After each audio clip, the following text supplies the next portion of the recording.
नमस्कार। चलिए आज समझते हैं भारत और उसके पड़ोसी देशों के बारे में। ये कौन है, कहाँ है और भारत के साथ इनका रिश्ता कैसा है, इन सब पर एक नज़र डालते हैं। तो सबसे पहला और ज़रूरी सवाल यही है कि भारत के कितने पड़ोसी देश हैं और वो दुनिया के नक्शे पर हैं कहाँ। इस पड़ताल में हम सिर्फ देशों के नाम नहीं जानेंगे, बल्कि ये भी समझेंगे कि कैसे पहाड़, रेगिस्तान और समंदर इन रिश्तों को एक शक्ल देते हैं। तो चलिए अपनी ये खोज शुरू करते हैं भारत की सबसे बड़ी भौगोलिक पहचान से। क्या आप जानते हैं कि भारत को एक विशाल प्रायद्वीप भी कहा जाता है? आइए देखते हैं कि इसका असली मतलब क्या है। तो प्रायद्वीप का मतलब क्या हुआ? सीधा सा मतलब है जमीन का वो हिस्सा जो तीन तरफ से पानी से घिरा हो, लेकिन एक तरफ से मुख्य भूमि से जुड़ा हो। भारत का यही अनोखा आकार इसके जमीनी और समुद्री दोनों तरह के पड़ोसियों के साथ इसके रिश्तों की नींव रखता है। ठीक है, तो अब जमीन के रास्ते आगे बढ़ते हैं। सबसे पहले रुख करते हैं भारत की पश्चिमी और उत्तरी सीमाओं की तरफ, जहां हमें रेगिस्तान से लेकर दुनिया की सबसे ऊंची पर्वत चोटियां तक देखने को मिलती हैं।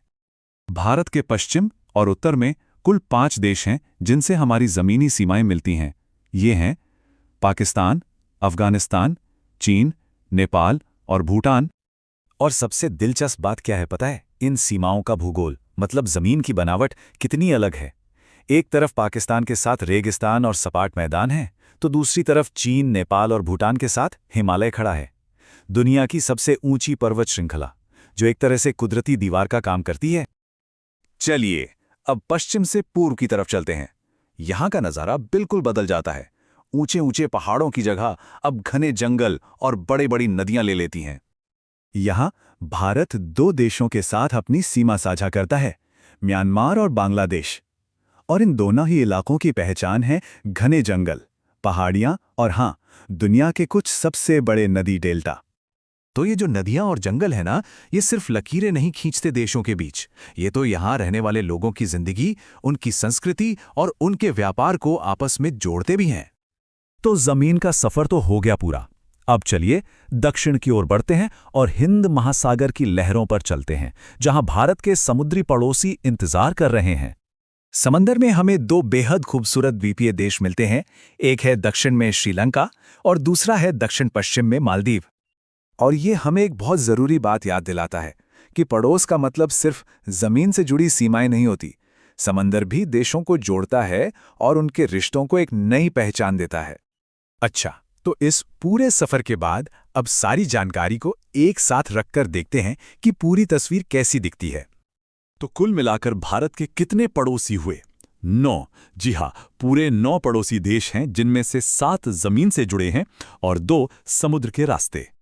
ये जो लिस्ट है, ये हमें भारत के उन सभी 9 पड़ोसियों को एक साथ दिखाती है। और ये सिर्फ कुछ देशों के नाम नहीं है, बल्कि एक ऐसे क्षेत्र की कहानी बताते हैं जो सांस्कृतिक और राजनीतिक तौर पर बहुत ही दिलचस्प और कह सकते हैं जटिल है।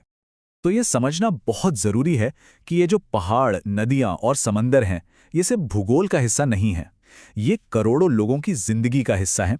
ये उनकी संस्कृति, उनके व्यापार और उनकी राजनीति पर हर रोज असर डालते हैं। और इसी वजह से इन सभी देशों की किस्मत एक दूसरे से जुड़ी हुई है।